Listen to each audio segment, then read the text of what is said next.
Welcome to positivity. Sir, யூபிஎஸ்சினா பேய் பிசாசு மாதிரியான ஒரு ஃபீல் இருக்குல்ல சார், அது உண்மையா சார்? ஒரு நபரால் குரூப் 4 எக்ஸாமில் கிளியர் பண்ண முடியும் அப்படின்னா அவங்களால சிவில் சர்வீஸ் எக்ஸாமினேஷனும் கிளியர் பண்ண முடியும் அப்படின்றது தான் என்னுடைய ஐடியா. எப்படி சார் ரெண்டு வேறு ஸ்கேலில் சார்? நீங்கள் ஆரம்பிக்கும் போது சொன்னீங்க இல்லைங்களா, அந்த ப்ரோக்ராம் பேர் பாசிட்டிவிட்டின்னு சொன்னீங்க. நினைச்சாலே என்னால் முடியாது அப்படின்ற ஒரு எண்ணம் ஏற்படுது. அது பிம்பமாக கூட இருக்கலாம். இது எப்படி சார் வகைப்படுத்துறது? இது இது நியாயமா? நான் கேட்குற கேள்வி சரியா? அது கொஞ்சம் சொல்லுங்க. இளம் பகவத்னு சொல்லிட்டு ஒரு நண்பர், அவருடைய வாழ்க்கை பயணம் பார்த்தீங்க அப்படின்னா குரூப் 4 ஆஃபீஸராக தான். குரூப் 4 எம்ப்ளாயி, ஆஃபீஸர்ன்ற வேர்டு கூட நம்ம யூஸ் பண்ணுவோம். எம்ப்ளாயி குரூப் 2ல நான் இன்டர்வியூ போஸ்ட்டில் செலக்ட் ஆகிறாரு. Group 2 interview post gazetted officer ஆகிறார். இவ்வளோ தூரம் வந்துட்டோம், ஏன் நம்ம குரூப் 1 ஆஃபீஸர் ஆகக்கூடாதுன்னு சொல்லிட்டு டிஎன்பிஎஸ்சி குரூப் 1 எழுதுறாரு, டிஎஸ்பி ஆகிறாரு. இவ்வளோ தூரம் வந்துட்டோமே அப்படின்னு சொல்லிட்டு விடாமுயற்சி மறுபடியும் எழுதுறாரு, ஐஏஎஸ் தமிழ்நாடு கேட்டு. தமிழ் மீடியத்தில் நான் படிக்கிறேன் அப்படின்னா சார், டிஎன்பிஎஸ்சியில் நான் எழுதிட முடியும் சார். இப்போ யூபிஎஸ்சிங்கிறது தமிழ் மீடியத்தில் படிச்சுட்டு போனால் தமிழில் அந்த பரீட்சை நடக்குதா சார்? இல்லை இங்கிலீஷ் படித்தா தான் என்னால் எழுத முடியுமா? இன்றைக்கும் நீங்கள் சிவில் சர்வீஸ் ப்ரிப்பரேஷன் ஆரம்பிக்கணும் அப்படின்னா எந்த சென்டர், எந்த இன்ஸ்டிடியூட், எந்த மென்டார், எந்த கைடு, உங்களுடைய பாஸ் பண்ண சீனியர்ஸ் யாரை கேட்டீங்கன்னாலும் மாறாது சொல்கிற ஒரே ஒரு விஷயம் என்ன அப்படின்னா, எனக்கு என்னன்னா ஒரு ஐ ஓப்பனிங்கான விஷயம். ஏன்னா இவ்வளவு டீட்டெயில்டாக இவ்வளோ விஷயங்களை, to be very Frank,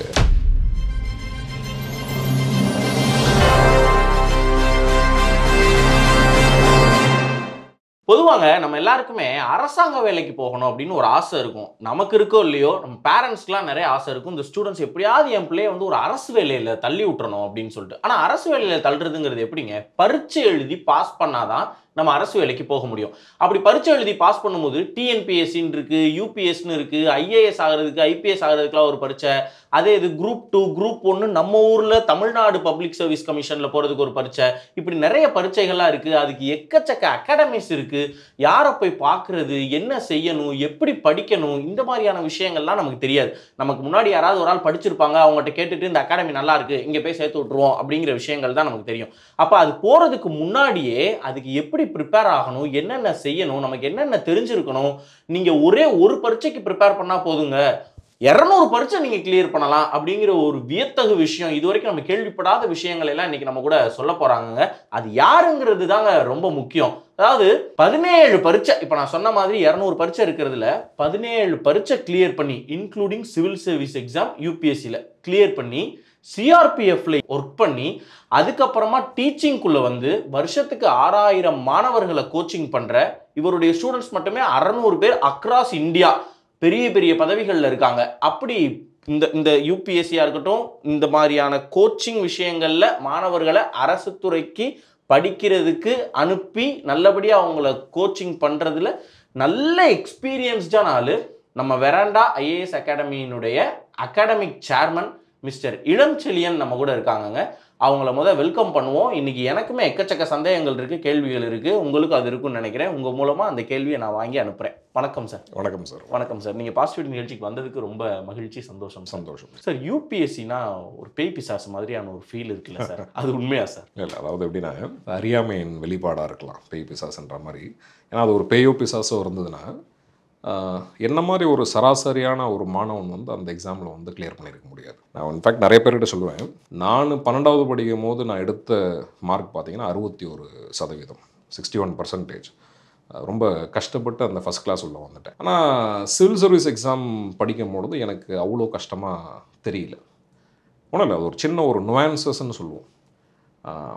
UPSC மட்டுமே இல்லை, இன்ஃபேக்ட் சொன்னீங்க அப்படின்னா யூபிஎஸ்சி கண்டக்ட் பண்ணக்கூடிய சிவில் சர்வீஸ் எக்ஸாமினேஷன் ஒரு ஸ்டாட்டிஸ்டிக்ஸ் என்ன சொல்கிறான் அப்படின்னா, உலகத்திலேயே இதுதான் 2வது கஷ்டமான எக்ஸாம்ன்றான். அப்போ இந்தியாவில் சந்தேகமே இல்லை, இதுதான் கஷ்டமான எக்ஸாம். ஆனால் நான் எப்படி பார்க்குறேன் அப்படின்னா, அந்த உலகத்திலே 2வது கஷ்டமான எக்ஸாமும் ஒரே லெவலான காம்படிஷன் தான். நீங்கள் டிஎன்பிஎஸ்சியில் குரூப் 4 மாதிரி எக்ஸாம்ஸ் நீங்கள் எழுதும் போதும் ஒரே லெவல் ஆஃப் காம்படிஷன் தான். டு பி வெரி ப்ரிசைஸ், ஒரு நபரால் குரூப் 4 எக்ஸாமில் கிளியர் பண்ண முடியும் அப்படின்னா அவங்களால சிவில் சர்வீஸ் எக்ஸாமினேஷனும் கிளியர் பண்ண முடியும் அப்படின்றது தான் என்னுடைய ஐடியா. எப்படி சார் ரெண்டு வேறு ஸ்கேலில் சார்? ஆனால் இதுக்கான சிலபஸ் வேறு, அதுக்கான சிலபஸ் வேறு, இதுக்கான எஜுகேஷன் குவாலிஃபிகேஷனே வேறு. நீங்கள் 10வது படிச்சிருந்தா குரூப் 4 எழுதிடலாம், ஆனால் அதுக்கு ஒரு டிகிரி வேணும்ல சார். இது எப்படி சார் ரெண்டையும் நீங்கள் சமம்னு சொல்கிறீங்க? இப்போ குரூப் 4 பொறுத்த வரைக்கும் எலிஜிபிலிட்டி 10வது இருந்தால் எழுதிடலாம். ஆனால் எழுதுறவங்க எல்லாருமே பார்த்தீங்க அப்படின்னா வெறும் 10வது மட்டுமா வச்சுட்டு எழுதுறாங்க அப்படின்னு பார்த்தீங்கன்னா கிடையாது. பெரும்பான்மையான மக்கள் பார்த்தீங்க அப்படின்னா டிகிரி படித்தவங்க, மாஸ்டர்ஸ் படித்தவங்க, பிஜி படித்தவங்க, இன்ஃபேக்ட் பிஹெச்டி முடித்தவங்க, இவங்கெல்லாம் தான் குரூப் 4 நிறைய பேர் எழுதியிருக்காங்க. இன்ஃபேக்ட் ப்ரொஃபஷனல் டிகிரியில் இருக்கிறவங்களும் நிறைய பேர் குரூப் 4 எழுதுவாங்க. ஆனால் இதில் என்ன ஒரு ஆச்சரியமான விஷயம் அப்படின்னா, சிவில் சர்வீஸ் எக்ஸாமினேஷன் எழுதுகிற நம்பர்ஸை விட ஒரு வருஷத்துக்கு ஒரு 13 லட்சம் பேர் அப்ளை பண்ணுவாங்க அந்த எக்ஸாம். 13 லட்சம் பேரும் சிவில் சர்வீஸ் எக்ஸாமினேஷன் வந்து எழுதுறீங்களான்னு பார்த்தீங்கன்னா கிடையாது.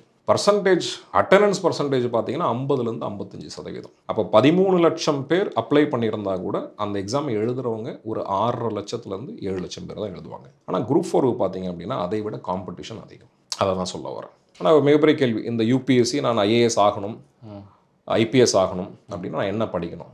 எல்லா காம்படிட்டிவ் எக்ஸாமினேஷனும் ஒரு சிலபஸ் இருக்குது. குரூப் 4 இருந்தாலும் சரி, குரூப் 2 இருந்தாலும் சரி, சிவில் சர்வீஸ் எக்ஸாமினேஷனாக இருந்தாலும் சரி. யூபிஎஸ்சின்றது ஒரு கண்டக்டிங் ஏஜென்சி.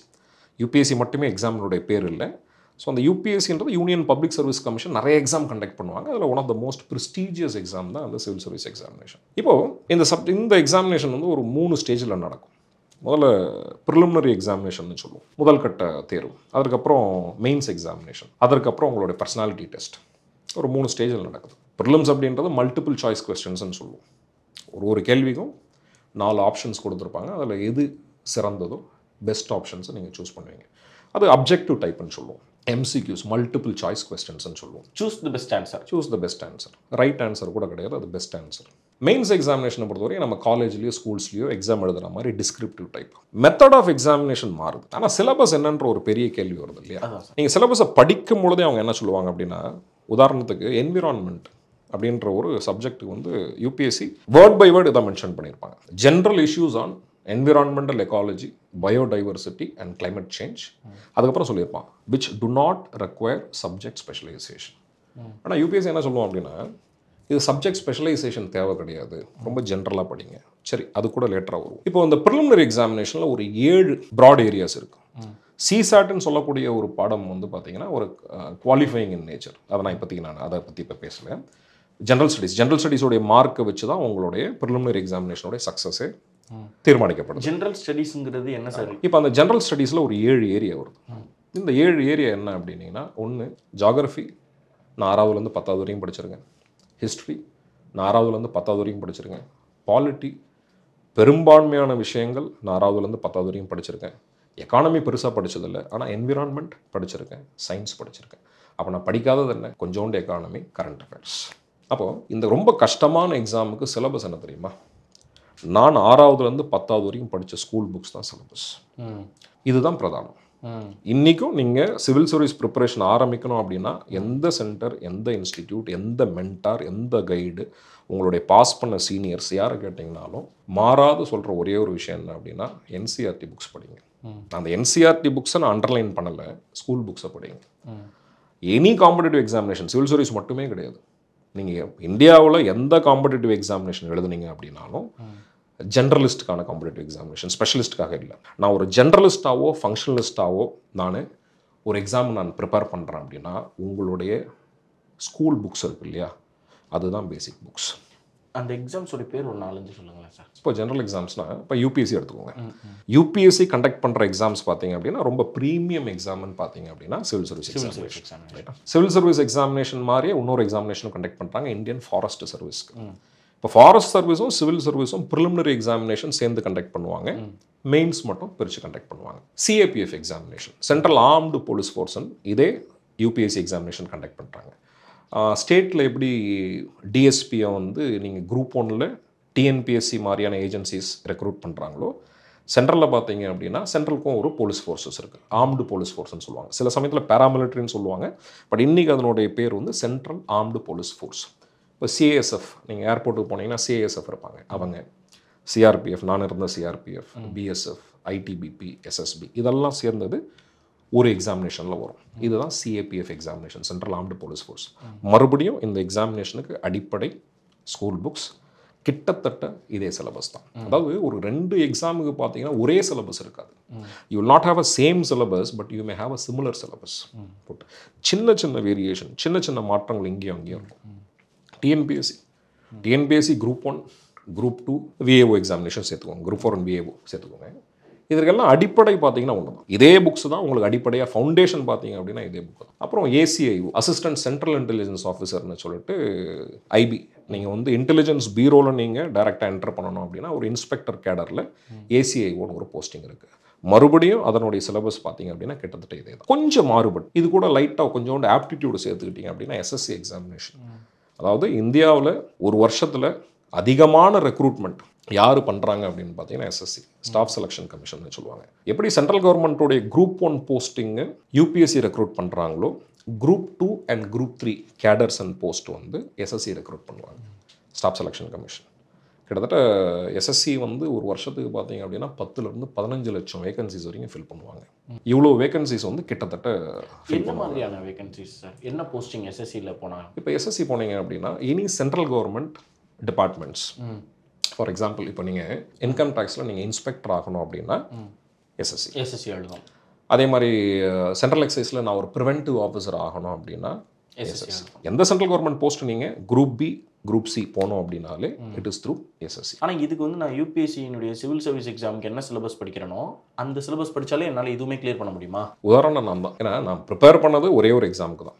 அதாவது சிவில் சர்வீஸ் சொல்லும் போது என்ன சொல்லுவோம் அப்படின்னா it is a mother of all examinations civil service. அப்போ என்ன அப்படின்னா ஒரு காலத்தில் எப்படி இருந்தது அப்படின்னா இப்போ சிசாட்னு ஒரு பேப்பர் இன்ட்ரடியூஸ் பண்ணுறாங்க, 2011 சிசாட் இன்ட்ரடியூஸ் பண்ணுறாங்க. அதற்கு முன்னாடி இருந்த ட்ரெண்டு வேறு. ஒருவேளை நான் யூபிஎஸ்சி ப்ரிப்பேர் பண்ணுறேன், சிவில் சர்வீஸ் எக்ஸாமினேஷன் ப்ரிப்பேர் பண்ணுறேன், எனக்கு சிவில் சர்வீஸ் எக்ஸாமினேஷன் கிடைக்குதுன்னா சந்தோஷம், கிடைக்கலனா எனக்கு எதுவுமே கிடைக்காது. இனி நிலைமை அப்படி கிடையாது. சிசாட் வந்ததுனால ஐ எம் சேஃப். ஏன்னா இந்த சிசாட் இந்த குவாலிஃபைங் பேப்பராக வச்சுருக்காங்க இல்லைங்களா, 2015 இது ஒரு குவாலிஃபைங் பேப்பர் ஆகிட்டாங்க. ஆனால் 11 4 வருஷங்கள் பார்த்தீங்க அப்படின்னா உங்களுடைய சிசாட் மார்க்கை வச்சு தான் உங்களுடைய ப்ரிலிமினரி எக்ஸாமினேஷனுடைய சக்ஸஸ் இருந்தது. இதில் ஒரு மிகப்பெரிய அட்வான்டேஜ் என்ன அப்படின்னா இந்த சிசாட் பேப்பர் தான் பல எக்ஸாம்ஸுக்கு பார்த்தீங்கன்னா பேஸ். எஸ்எஸ்சி பார்த்தீங்க அப்படின்னா குவான்டிடேட்டிவ் ஆப்டிடியூடு பார்த்தீங்கன்னா ஒரு செக்மெண்ட், ஐபிபிஎஸ்ல பார்த்தீங்கன்னா குவான்டிடேட்டிவ் ஆப்டிடியூடு ஒரு செக்மெண்ட், ரீசனிங் ஒரு செக்மெண்ட், காம்ப்ரிஹென்ஷன் ஒரு செக்மெண்ட், கொஞ்சோண்டு அது கூட என்ன சொல்கிறது அப்படின்னா ஜென்ரல் நாலேஜ் வரும் போட்டு. அப்போ நான் ப்ரிலிமினரி எக்ஸாமினேஷனோட ஜென்ரல் நாலேஜும் அந்த சிசாட்டில் இருக்கிற ஆப்டிடியூடும் நான் சேர்ந்து ப்ரிப்பேர் பண்ணும்பொழுது கிட்டத்தட்ட ஒரு 200 எக்ஸாமுக்கு மேலே இந்த கண்ட்ரியில் நீங்கள் எழுதலாம். டேங்கப்பா, 200 அரசாங்க பரீட்சை. நம்ம அரசாங்க பரீட்சை மட்டுமே இல்லாமல் ஈவன் பிஎஸ்யூஸ், பப்ளிக் செக்டர் அண்டர்டேக்கிங்னு சொல்லுவோம், அதையும் சேர்த்து தான். ஏன்னா வெறும் கவர்மெண்ட் எக்ஸாம்ஸ் மட்டும் அவ்வளோ வராது, நீங்கள் பிஎஸ்சியும் சேர்த்துட்டீங்க அப்படின்னா அவ்வளோ எக்ஸாம்ஸ் வரும். சரி சார், இப்போ இந்த விஷயங்கள்லாம் சொல்லிட்டீங்க சார். இப்போ சிவில் சர்வீஸ்க்கு இந்த 6ஆவதுலேருந்து 10ஆவது வரைக்கும் நம்ம படித்த பாடங்கள் தான் அப்படின்னு சொல்கிறீங்க. ஆனாலும் அதை கிளியர் பண்ணுறதுக்கு எடுத்தோன்னு இப்போ குரூப் 2ல் டிஎன்பிஎஸ்னுடைய குரூப் 2ல் என்னுடைய சொந்த அண்ணனே வந்து பார்த்தீங்கன்னா ஃபஸ்ட் அட்டம்ப்ட்லேயே கிளியர் பண்ணிட்டாரு. எனக்கு தெரிஞ்சு ஃபஸ்ட் அட்டம்ப்ட்டில் கிளியர் பண்ணவங்க இருக்காங்க, இல்லாட்டி அதிகபட்சம் செகண்ட் அட்டம்ப்ட்டில் கிளியர் பண்ணிடுவாங்க. குரூப் 1 கூட ஃபஸ்ட் அட்டம்ப்ட்டில் கிளியர் பண்ணவங்க இருக்காங்க டிஎன்பிஎஸ்சியில், அசிஸ்டன்ட் கமிஷனராக கமர்ஷியல் டேக்ஸ்லலாம் இருக்காங்க என்னுடைய ஃப்ரெண்ட்ஸ். ஆனால் அவங்கனால யூபிஎஸ்சி கிளியர் பண்ண முடியல. யூபிஎஸ்சி ப்ரிலிம்ஸ் கிளியர் பண்ணுறதுக்கே 4 அட்டம்ப்ட் 5 அட்டம்ப்ட் ஆகுது, 6 அட்டம்ப்ட் ஆகுது. இன்றைக்கி தேதிக்கு நிறைய அந்த ஐஏஎஸ் அகாடமிஸ்லாம் பாடம் எடுக்கிறவங்க ஆஃபீஸர்ஸாக இருந்து எடுக்கிறாங்க. இல்லை ஒரு 7 அட்டம்ப்ட் 8 அட்டம்ப்டில் ப்ரிலிம்ஸில் போய் கிளியர் பண்ணாமல், இல்லையா ஒரு 4 தடவை ப்ரிலிம்ஸ்லையும் கிளியர் பண்ணி ஆனால் மெயின்ஸில் கிளியர் பண்ணாமல் இந்த மாதிரி இருந்துட்டு ஆனால் அவங்களுக்கு நாலேஜ் அக்வயர் பண்ணியிருக்காங்க. அதை வந்துட்டு டீச்சிங் மூலமாக அப்ளை பண்ணி சொல்கிறாங்க. இப்போ அப்படி கண்ணுக்கு எதிர தெரியுது டிஎன்பிஎஸ்சியில் குரூப் 1 குரூப் 2 ஃபஸ்ட் அட்டம் பண்ணுறவங்க இருக்காங்க, செகண்டில் இருக்காங்க. ஆனால் இதில் ரொம்ப நாளாக வெயிட் பண்ணுறாங்க, அட்டம்ப்ட் கிளியர் பண்ண முடியல இல்லை சார் நிறைய பேர்னால. அப்புறம் நம்ம இது ரெண்டுமே ஒரே மாதிரி ஒரே சிலபஸ் ஒரே இதுன்னு சொல்லும்போது அது அகைன் ஒரு மோட்டிவேஷனுக்காக சொல்கிற மாதிரி இருக்கே. இது எவ்வளோ ப்ராக்டிக்கல் எவ்வளோ உண்மையா அது ஒரு பயம் வருது இல்லை சார்? இப்போ ஒரு மாணவனுக்கு டிஎன்பிஎஸ்சி படிப்போம், ஒரு குரூப் 2 படிப்போன்னு ஒரு காலேஜ் முடித்தோன்னு நினைக்கிறப்பயே என்னால் முடியும்னு தோணுது. யூபிஎஸ்சி படிப்போம் ஐஏஎஸ் ஆவோன்னு நினச்சாலே என்னால் முடியாது அப்படின்ற ஒரு எண்ணம் ஏற்படுது. அது பிம்பமாக கூட இருக்கலாம். ஆனால் அது எப்படி சார் நீங்கள் இது எப்படி சார் வகைப்படுத்துறது? இது இது நியாயமா? நான் கேட்குற கேள்வி சரியா? அது கொஞ்சம் சொல்லுங்கள் சார். கேட்குற கேள்வி நியாயமானது. ஒரு குரூப் 4ல் எனக்கு சர்டனிட்டி அதிகம், ஒரு யூபிஎஸ்சியில் எனக்கு சர்டனிட்டி குறைவு. இது உண்மைதான். ஆனால் நீங்கள் எப்படி பார்க்கணும் அப்படின்றத நான் சொல்கிறேன். ஒரு நண்பர் இளம் பகவத்துன்னு சொல்லிட்டு ஒரு நண்பர், அவருடைய வாழ்க்கை பயணம் பார்த்தீங்க அப்படின்னா குரூப் 4 ஆஃபீஸராக தான். குரூப் 4 எம்ப்ளாயி, ஆஃபீஸர்ன்ற வேர்டு கூட நம்ம யூஸ் பண்ண முடியாது, எம்ப்ளாயி. எஜுகேஷன் டிபார்ட்மெண்ட்டில் இருக்காங்க. இப்போ ஒரு குரூப் 4 எம்ப்ளாயி அவருடைய வாழ்க்கையை ஆரம்பிக்கிறார். அவர் ஏதோ ஒரு விஷயத்துக்கு வந்து கவர்மெண்ட் ஆஃபீஸுக்கு போகிறாரு. பெருசாக அவருக்கு அவங்களுடைய என்ன சொல்ல செயல்பாட்டு முறை பிடிக்கல. சரி, அந்த ஒரு கோவத்தில் நானும் இந்த எக்ஸாம் எழுதுகிறேன், இந்த எம்ப்ளாயி ஆகிறேன் அப்படின்னு சொல்லிட்டு எழுதி குரூப் 4ல் வந்துடுறாரு. அப்போ குரூப் 4 ஒரு பெரிய காம்படிஷன். குரூப் 4ல வேலை வாங்குறதுன்ற சுலபமான காரியம் கிடையாது. 10 லட்சம் பேர் எழுதுவாங்க, 6000 போஸ்டிங் இருக்கும். 10 லட்சத்துக்கு மேலே 10 லட்சத்துக்கு மேலே 10 லட்சத்துக்கு மேலே. அப்போ ஏன் நம்ம குரூப் 2 எழுதக்கூடாது அப்படின்னு சொல்லிட்டு குரூப் 2ல நான் இன்டர்வியூ போஸ்ட்டில் செலக்ட் ஆகிறாரு. அப்போ குரூப் 2 நான் இன்டர்வியூ வரைக்கும் வந்துட்டோம், நம்ம ஏன் குரூப் 2 கிளியர் பண்ணக்கூடாதுன்னு சொல்லிட்டு group 2 interview post gazetted officer ஆகிறாங்க. அதுக்கப்புறம் மறுபடியும் அதை ஜாயின் பண்ணிவிட்டு அவருக்கு என்ன அப்படின்னா, சரி இவ்வளோ தூரம் வந்துட்டோம், ஏன் நம்ம குரூப் 1 ஆஃபீஸர் ஆகக்கூடாதுன்னு சொல்லிட்டு டிஎன்பிஎஸ்சி குரூப் 1 எழுதுறாரு, டிஎஸ்பி ஆகிறாரு. அந்த லெவலில் ரீச் பண்ண பிறகு அவர் புதுசாக மறுபடியும் என்ன நினைக்கிறாரு அப்படின்னா, நம்ம ஏன் இப்போ யூபிஎஸ்சி ட்ரை பண்ணக்கூடாதுன்னு சொல்லிட்டு யூபிஎஸ்சி எழுதுறாரு. யூபிஎஸ்சியோட அட்டம்ப்டில் revenue service, customs and central excise, ஐஆர்எஸில் கஸ்டம்ஸ் அண்ட் சென்ட்ரல் எக்ஸைஸ். இப்போ நானும் அவரும் ஒரே நேரத்தில் இன்டர்வியூ போனோம்.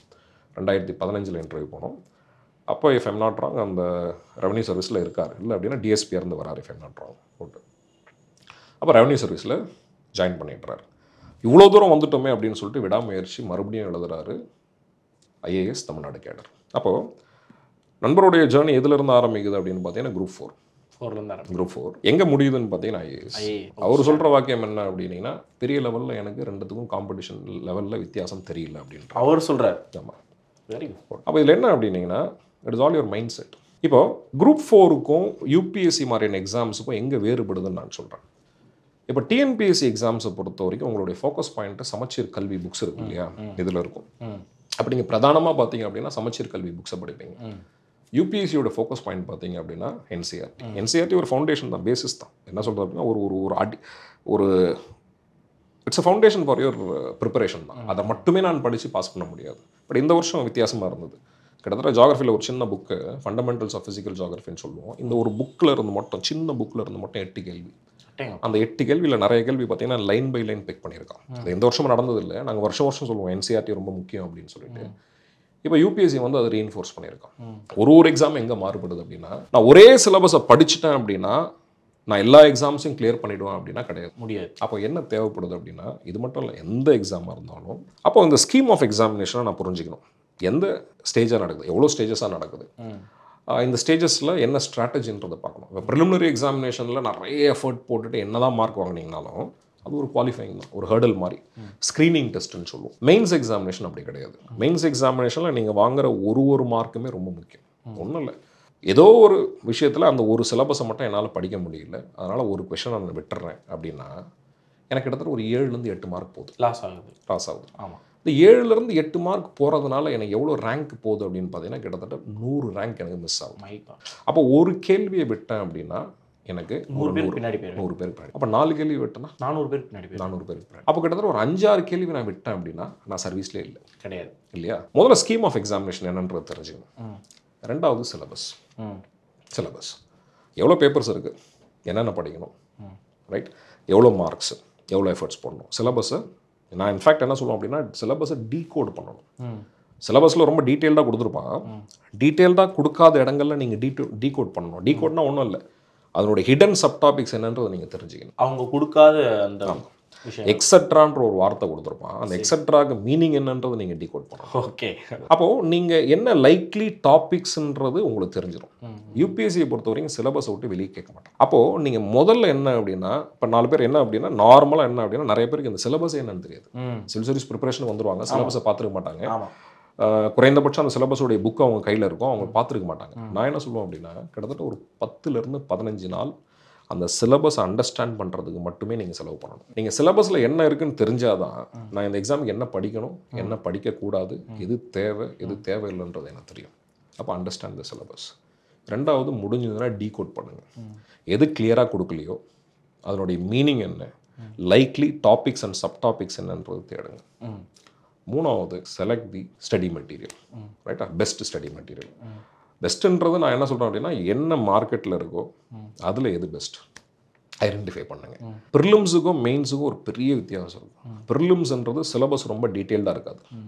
அதாவது ஹிஸ்ட்ரி ஆஃப் இந்தியா, என்ன ஹிஸ்ட்ரி எப்படி மென்ஷன் பண்ணியிருப்பாங்க அப்படின்னா, history of India and Indian national movement இதை தான் மென்ஷன் பண்ணியிருப்பாங்க. இப்போ ஜாகிரஃபியில் எப்படி மென்ஷன் பண்ணியிருப்பாங்க அப்படின்னா, இந்தியா அண்ட் வேர்ல்டு ஜாகிரஃபின்ற ஒரு ஹெட்டிங் கொடுத்துருப்பாங்க. Physical, social and economic geography of India and world, இதுதான் சிலபஸோடைய டீட்டெயில். அப்போ ரொம்ப டீட்டெயிலாக இருக்காது.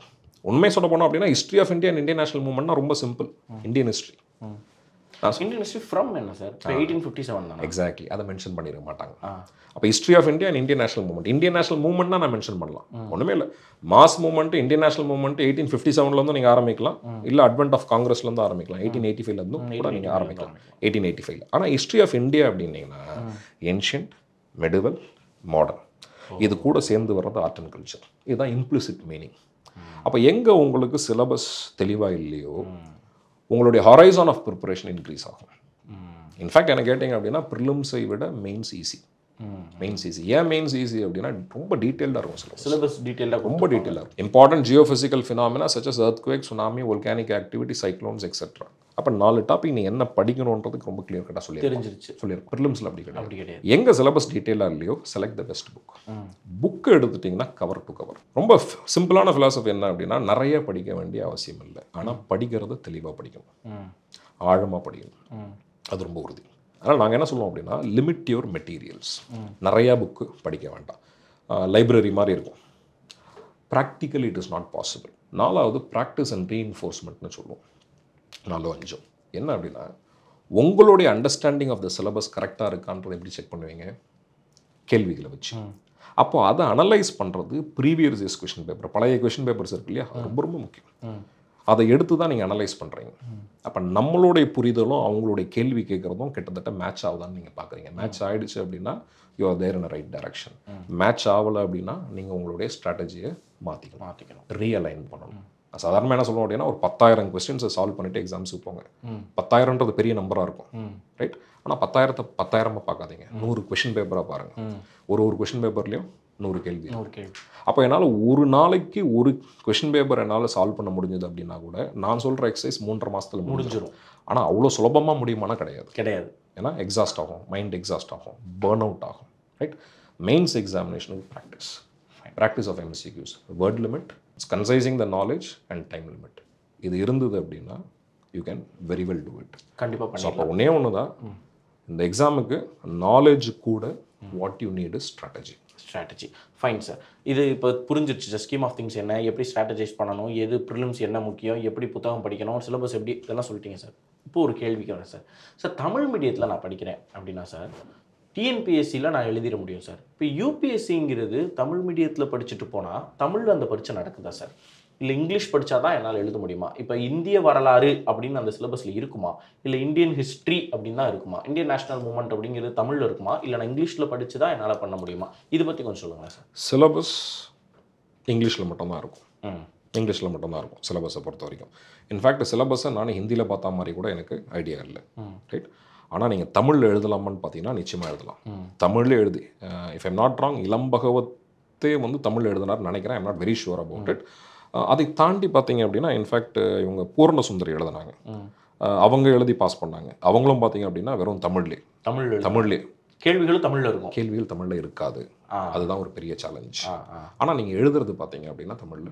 ப்ரிலிம்ஸை பொறுத்த வரைக்கும் medium of language is not applicable. ஏன்னா நீங்கள் ஹிந்தி மீடியமாக இருந்தாலும் சரி, இங்கிலீஷ் மீடியமாக இருந்தாலும் சரி, நான் போடுறது ஒரு சர்க்கிள் புள்ளி தான். ஆமாம். ஆனால் மெயின்ஸ் கம்ப்ளீட்டாக நீங்கள் தமிழில் எழுதலாம். இன்டர்வியூ நீங்கள் தமிழ்லேயே பேசலாம். ஒரு டிரான்ஸ்லேட்டர் மட்டும், இன்டர்பிரட்டர் மட்டும் ஒருத்தர் இருப்பார். ஃபைன். சரி சார். இப்போ மார்க்கை பொறுத்த வரைக்கும் எப்படி சார்? இப்போ ப்ரிலிம்ஸ்க்கு எத்தனை கேள்வி இருக்கும், ஒரு கேள்விக்கு எத்தனை மார்க்கு, நெகட்டிவ் மார்க் இருக்கா, அதை பற்றி கொஞ்சம் சொல்லுங்கள். இப்போ எத்தனை மார்க் எடுத்தால் தோராயமாக நானாகவே கொஞ்சம் மெயின்ஸ்க்கு போகலாங்கிற சூழல் இன்றைக்கி இருக்குது, இதை பற்றி கொஞ்சம் சொல்லுங்கள். கட் ஆஃப் அடிப்படையில் சார். அதாவது அப்படின்னா காலையில் ஒரு 2 மணி நேரம் ப்ரிலிமினரி எக்ஸாமினேஷனில் ஜென்ரல் ஸ்டடீஸ் எக்ஸாமினேஷன் நடக்கும். போஸ்ட் லஞ்ச் இந்த ஆஃப்டர்நூன் டைமில் பார்த்தீங்கன்னா 2:30லேருந்து 4:30 வரைக்கும் பார்த்தீங்கன்னா சிசாட் நடக்கும். சிசாட் இந்த சிசாட் பேப்பர்ன்றது குவாலிஃபைங் இன் நேச்சர். வெறும் குவாலிஃபை பண்ணணும், 33% நான் எடுக்கணும். ஆனால் இதில் நீங்கள் குவாலிஃபை ஆகலை அப்படின்னா நீங்கள் ப்ரிலிமினரி எக்ஸாமினேஷனை கிராஸ் பண்ண முடியாது, அவ்வளோதான். அதில் எவ்வளோ மார்க்கு சார் இருக்கும்? இப்போ அந்த சிசாட்டை பொறுத்த வரைக்கும் 80 கொஸ்டின்ஸ். இது ஃபுல்லாக ஆப்டிடியூட் அண்ட் இங்கிலீஷ் மட்டும்தான். காம்ப்ரிஹென்ஷன் இருக்கும், பேசிக் நியூமரசி இருக்கும், லாஜிக்கல் ரீசனிங் இருக்கும், டேட்டா இன்டர்பிரிட்டேஷன் இருக்கும், இன்டர்பர்சனல் ஸ்கில்ஸ் இருக்கும் போட்டு. இப்போ இதில் மொத்தம் 80 கொஸ்டின். Mark 200 mark. 200 மார்க். ஒரு கொஸ்டினுக்கும் 2.5 மார்க். 2.5 மார்க். ஏன் நெகட்டிவ் மார்க்கிங்கோடைய அடிப்படை தேவை என்ன அப்படின்னா ஒன்றும் இல்லை. ஃபார் எக்ஸாம்பிள் இப்போ நானே ஒரு எக்ஸாமினேஷன் போகிறேன், நான் படிக்கலை, அந்த இன்விஜிலேட்டர்கிட்டே சொல்கிறேன், எனக்கு கொஷின் பேப்பர் வேண்டாம், OMR ஷீட் மட்டும் கொடுங்க, எனக்கு கொஷின்ஸ் தேவையில்லை, நான் லக்கை பேஸ் பண்ணி எழுதுறேன் அப்படின்னு சொல்லிட்டு நான் என்ன பண்ணுவேன், ஒரு 100 கொஷின் என்ன பண்ணுவேன் அப்படின்னா வெறும் பி மட்டுமே போடுறேன், ABCDயில் பி மட்டும் போடுறேன். அப்போ லா ஆஃப் ப்ராபபிலிட்டி படி பார்த்தீங்க அப்படின்னா எனக்கு கரெக்டாக ஒரு கொஸ்டின்ஸ் 25, தவறாக ஒரு கொஸ்டின் 75. 75 1/3 போயிடுச்சு அப்படின்னா 25 மார்க் போயிடுது. அப்போ எனக்கு வந்த மார்க் 25, போன மார்க் 25, நெட் மார்க்கு 0. இதுதான் நெகட்டிவ் மார்க்கிங்கோடைய கான்செப்ட். மகிழ்ச்சி. சரி சார், இப்போ காலையில் எழுதுகிறோம், சாயங்காலம் எழுதுகிறோம். காலையில் ஜென்ரல் ஸ்டடீஸ், சாயங்காலம் CSAT. ஜென்ரல் ஸ்டடீஸில் 100 கேள்வி, கேள்விக்கு 2 மார்க்கு, 200 மார்க்கு. இதில் 80 கேள்வி, கேள்விக்கு 2.5 மார்க்கு, 200 மார்க்கு, ஆக மொத்தம் 400. இப்போ இந்த CSATல 33% நான் வாங்கணும். 33%னா 200ல் ஒரு 66 மார்க் நான் வாங்கணும். இப்போ 66 மார்க் நான் இதில் வாங்கிட்டேன், 66 வாங்கியிருக்கேன்னு வச்சுக்கிடுவோம்.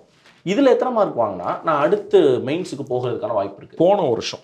போன வருஷம் கட் ஆஃப் படி 200 மார்க்குக்கு general candidate who do not enjoy any kind of reservation open கேட்டகரியில் இதனுடைய கட் ஆஃப் மார்க் வந்து 75.45. கிட்டத்தட்ட பார்த்தீங்க அப்படின்னா 37-38%. நல்லா தெரிஞ்ச ஒரு 40 கேள்வி, இந்த 40 கேள்விக்கு எனக்கு ஆன்சர் தெரியும், மற்ற 60க்கு எனக்கு கொஞ்சம் டவுட்லாம் இருக்குது அப்படின்னா இந்த 40 மட்டும் நான் போட்டுட்டு அந்த 60க்கு தொடாமல் நான் வந்திருந்தேன்னா பாஸா சார்? டெக்னிக்கலாக பார்த்தீங்கன்னா கரெக்ட். ஆனால் ப்ராக்டிக்கலாக அப்படி ஒர்க் பண்ணாது. ஏன் சார்? ஏன் ப்ராக்டிக்கலாக ஒர்க் பண்ணாது அப்படின்னா நீங்கள் சரின்னு நினைக்கிற பல விஷயங்கள் பார்த்தீங்க அப்படின்னா வெளியே வந்த பிறகு தான் தப்புன்றது தோணும். ஓகே. ஏன்னா நீங்கள் எக்ஸாமினேஷனில் நீங்கள் சரின்றது உங்களோட இன்ட்யூஷனை வச்சு மட்டுமே சொல்கிறீங்க, உங்களுடைய நாலேஜ் வச்சு மட்டுமே சொல்கிறீங்க, மிஸ்இன்டர்பிரேட் பண்ணுறதுக்கான வாய்ப்புகள் நிறையா இருக்குது. அப்போ ப்ராக்டிக்கலாக நாங்கள் என்ன சொல்லுவோம் அப்படின்னா நீங்கள் 40 மட்டுமே எழுதியிருக்கீங்க அப்படின்னா எல்லாமே கரெக்ட் ஆகணும். எல்லாமே கரெக்ட். அதற்கான பாசிபிலிட்டி ரொம்ப ரொம்ப கஷ்டம். ஏன்னா நான் ஒரு ஓவர் கான்ஃபிடன்ஸில் கூட சொல்லலாம் இந்த கேள்வி வந்து கரெக்டாக எழுதுனேன்னு. வந்துட்டு நீங்கள் ஒரு புக்கையோ இல்லை நெட் சோர்ஸையோ ரெஃபர் பண்ண பொழுதுதான் தெரியும் எந்த இடத்துல அவங்க சூழ்ச்சி வச்சுருப்பாங்க. ஓகே ஓகே ஓகே, புரியுது. அப்போ ப்ராக்டிக்கலாக நாங்கள் என்ன சொல்லுவோம் அப்படின்னா 100க்கு 100 எழுத வேண்டிய அவசியம் இல்லை. நாங்களே ஒரு கொஷின்ஸை 4 பிரிச்சுப்போம். ரொம்ப தெரிஞ்சது ஷுவர் ஷாட்டாக நீங்கள் சொல்கிறீங்க இல்லைங்களா, நான் படித்தவொன்னே தெரியுது இதுதான் எனக்கு பதில்னு தெரியுது, 40 இருக்குது, ஷுவர் ஷாட்டாக நான் எழுதுறேன், அந்த பேரே ஷுவர் ஷாட்டு தான், அதை நீங்கள் எழுதிடணும். அதுக்கப்புறம் ஒரு கேட்டகரி இருக்குது. நான் ஒரு 4 ஆப்ஷனில் 2 ஆப்ஷன் தப்புன்னு எலிமினேட் பண்ணிட்டேன், மீதி 2 ஆப்ஷனில் எனக்கு ஒரு டவுட் இருக்குது. இந்த கொஸ்டின் எழுதணுமா அப்படின்னு கேட்டிங்கன்னா எங்களை கேட்டிங்கன்னா எழுதணும். பாதி கரெக்ட் ஆகிட்டு பாதி தப்பாச்சுன்னா கூட, ஒருவேளை அதை மாதிரியான கொஷின்ஸ் ஒரு 30 இருக்குது, அந்த 30ல் வந்து ஒரு 15 கரெக்ட் ஆகிடுச்சு, 15 தப்பாச்சு அப்படின்னா கூட தப்பான 15க்கு எனக்கு ஒரு 5 கொஷின் தான் போகுது இல்லையா. அப்போ நெட்டாக பார்த்தீங்க அப்படின்னா எனக்கு ஒரு 10 கொஷின், அந்த 10 கொஷினை மார்க்காக கன்வெர்ட் பண்ணுங்க 20 மார்க். 20 மார்க்ன்றது பெரிய விஷயம். 0.5 0.33லலாம் பார்த்தீங்க அப்படின்னா சர்வீஸே மிஸ் பண்ணுறாங்க. அப்போ அதான் சொன்னேன், இது ஒரு ஸ்ட்ராட்டஜி. ஓகே சார், இப்போ இதில் நான் பாஸ் ஆகிட்டேன் 75 மார்க். அடுத்து மெயின்ஸில் எத்தனை மார்க் இருக்கும், அதில் நான் எத்தனை எடுக்கணும்? மெயின்ஸு மொத்தமாக 9 பேப்பர் எழுதுவீங்க. அந்த 9 பேப்பரில் 2 பேப்பர்ன்றது குவாலிஃபைங், இங்கிலீஷ் குவாலிஃபைங், ரொம்ப பேசிக்காக இருக்கும், 10th ஸ்டாண்டர்ட் லெவல் தான். அதே மாதிரி லாங்குவேஜ், தமிழும் ஒரு லாங்குவேஜ், அதுவும் குவாலிஃபைங். 22 லாங்குவேஜ் இருக்கும், 22ல் ஏதாவது ஒரு லாங்குவேஜ் நீங்கள் எடுத்துக்கலாம். நார்த் ஈஸ்ட் ஸ்டேட்லேருந்து வர குழந்தைங்களுக்கு மட்டும் பார்த்தீங்கன்னா அந்த லாங்குவேஜ் கிடையாது. அப்போ 4 GS, ஒரு எஸ்ஏ, ஒரே ஒரு ஆப்ஷனல் சப்ஜெக்ட், ஆனால் 2 பேப்பர், மொத்தமாக பார்த்தீங்கன்னா 7 பேப்பர். ஒரு சப்ஜெக்ட்டுக்கும் பார்த்தீங்கன்னா 250 மார்க்.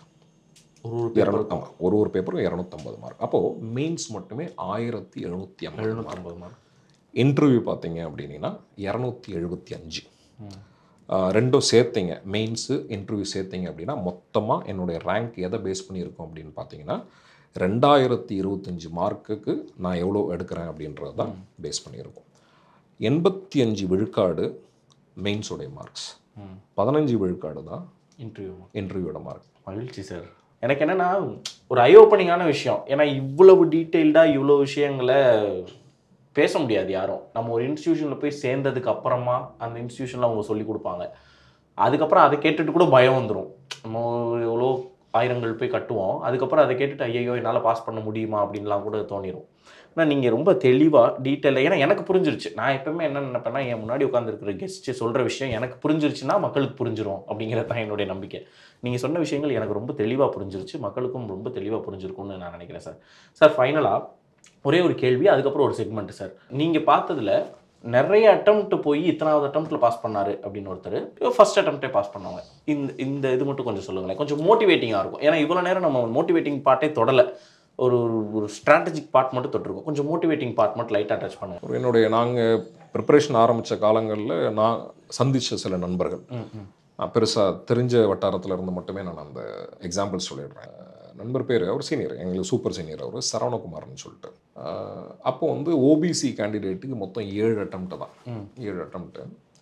அவர் 2005 சர்வீஸ் வாங்குறாரு, ராஜஸ்தான் கேடர். அவர் 6 ப்ரிலிமினரி எக்ஸாமினேஷன் ஃபெயில், பாஸ் ஆகலை. அது வரைக்கும் அவருடைய வாழ்க்கையில் மெயின்ஸ் எக்ஸாமினேஷன் எழுதுனதே கிடையாது. 6வது அட்டம்ப்ட், 7வது அட்டம்ப்ட் தான் கடைசி அட்டம்ப்ட். அவர் கடைசி அட்டம்ப்டில் தான் அவர் ஃபஸ்ட்டு டைமாக ப்ரிலிமினரி எக்ஸாமினேஷனை கிளியர் பண்ணுறாரு. அப்புறம் மெயின்ஸும் எழுதுறாரு, இன்டர்வியூ போகிறாரு, he got in to service. Okay. அப்போது 6 ப்ரிலிம்ஸ் அவர் ஃபெயில். 7வது அட்டம்ப்ட் கடைசி அட்டம்ப்டில் தான் அவரால் ப்ரிலிம்ஸே பாஸ் பண்ண முடியுது. ஆனால் ரிசல்ட்டுன்னு வரும்போது பார்த்தீங்க அப்படின்னா அவருக்கு ஐஏஎஸ்ஸே கிடக்குது, ராஜஸ்தான் கேடரில் இருக்கார். 2005 பேட்ச். அவர் ஒரு உதாரணம். பர்சிஸ்டன்ஸ்ன்னு சொல்லுவோம், பர்சீவரன்ஸ்னு கூட நீங்கள் சொல்லலாம். பெர்சிவரன்ஸ். இன்னொரு எக்ஸாம்பிள் கூட இருக்குது. ஒரு விஜய்சங்கர்னு சொல்லிட்டு, இப்போ ரொம்ப ரீசெண்டாக நானும் நண்பரும் போகும்பொழுது, விஜய்சங்கர் வந்து ஐபிஎஸ், ஜார்க்கண்ட் கேடர். அவரோட பேசிகிட்டு இருக்கும்போது என்ன அப்படின்னா, அவர் ப்ரிலிமினரி எக்ஸாமினேஷன் கிளியர் பண்ணிடுறாரு. ஆனால் மெயின்ஸ் அவரால் அப்போ எழுத முடியல. என்ன சேலஞ்ச் வருது அப்படின்னா, அவர் அரியர் எக்ஸாம் ஒன்றும் கிளியர் பண்ணலை. அப்போ காலேஜ் அரியர் எக்ஸாமை கிளியர் பண்ண முடியல அவங்களால, ஆனால் ப்ரிலிமினரி எக்ஸாமினேஷனை கிளியர் பண்ணிடுறாங்க. இவங்களும் ஒரு எக்ஸாம்பிள்ஸ் இருக்கிறாங்க. ஓகே, காலேஜில் ரொம்ப டாப்பராக இருப்பீங்க, நீங்கள் எக்ஸ்ட்ராடினரிலி ப்ரில்லியண்ட்டாக இருப்பீங்க, ஆனால் ப்ரிலிம்ஸ் உங்களால் ஒன்றும் கிளியர் பண்ண முடியல. இவங்களும் ஒரு எக்ஸாம்பிள்ஸாக இருப்பாங்க. அப்போது நீங்கள் தேடுற அத்தனை எக்ஸாம்பிள்ஸும் இங்கே இருக்கிறாங்க. எல்லா வகையான எக்ஸாம்பிள்ஸும் இருக்கிறாங்க. பெர்சிவரன்ஸ் தான். ஆனால் ஒன்று மட்டும் உறுதி. என்ன உறுதி அப்படின்னா, முதல்ல உங்களை நீங்கள் எவாலுவேட் பண்ணிக்கணும். என்னால் இந்த காம்படிஷனுக்கு என்னால் தாக்கு பிடிக்க முடியுமான்னு சொல்லிட்டு. ஏன்னா கனவசி, அதாவது எப்படின்னா, நீங்கள் ஒரு வேலைக்காக இங்கே வர்றதில் நாங்கள் பெருசாக விரும்ப மாட்டோம். சிரமப்பட்டேன், கொஞ்சம் ஹார்ட் ஒர்க் பண்ணேன் அப்படின்னா என்னால் கிளியர் பண்ண முடியும் அப்படின்ற மக்கள் வரலாம். 1. 2வது, ஹார்ட் ஒர்க் பண்ண விருப்பமுள்ள மக்கள் மட்டும்தான் வரணும். அப்போது நீங்கள் ஒருவேளை இன்றைக்கி அந்த ஸ்டாண்டர்ட் உங்களுக்கு இருந்தது அப்படின்னா நீங்கள் சிவில் சர்வீஸை கிளியர் பண்ணிடலாம். ஆனால் என்றைக்கு ஒன்று அந்த திறமையை நீங்கள் வளர்த்துக்கலாம். ஆனால் அந்த திறமையை வளர்த்துக்கிற ஆர்வமும் அந்த இன்ட்ரெஸ்ட் உங்களுக்குள்ளே இருக்கணும், அந்த ஃபயர் உங்களுக்குள்ளே இருக்கணும். நீங்கள் ஆரம்பிக்கும் போது சொன்னீங்க இல்லைங்களா, அந்த ப்ரோக்ராம் பேர் பாசிட்டிவிட்டின்னு சொன்னீங்க. ரொம்ப சிம்பிளாக சொல்ல போனோம் அப்படின்னா, யாருக்கு பாசிட்டிவ் ஆட்டிடியூடும் மைண்ட் செட்டும் இருக்கணும்னா அவங்க மட்டும்தான் இந்த civil service examination, any competitive எக்ஸாமினேஷனுக்கு உள்ளே வரணும். காரணம் என்ன அப்படின்னா, நீங்கள் இந்த எக்ஸாமை பாஸ் பண்ணுறதை விட முடிய போகிறதில்லை. இன்னும் சொல்லப்போனோம் அப்படின்னா, உங்கள் கெரியர் இந்த எக்ஸாமினேஷனுக்கு அப்புறம் தான் ஆரம்பிக்கப்படும். அப்போ நீங்கள் உள்ளே வரும்போதே பாசிட்டிவிட்டி இல்லை அப்படின்னா, உங்களை நம்பி மொத்த அரசாங்கம் இருக்குது இல்லையா? அப்போ உங்களுடைய தாட் ப்ராசஸ் தான் அந்த மொத்த சமுதாயத்துக்கு போய் இங்கே சேரும். அப்போது ரொம்ப கிளியராக பாசிட்டிவ் மைண்ட் செட்டு ஆட்டிடியூட் இருக்கிறவங்க மட்டும்தான், பாசிட்டிவ் திங்கர்ஸ் மட்டும் இதை எடுப்பாங்க அப்படின்னா, that is good for themselves. அவனுக்கும் அது நல்லது, அவர்களுக்கும் அது நல்லது, நாட்டுக்கும் அது நல்லது.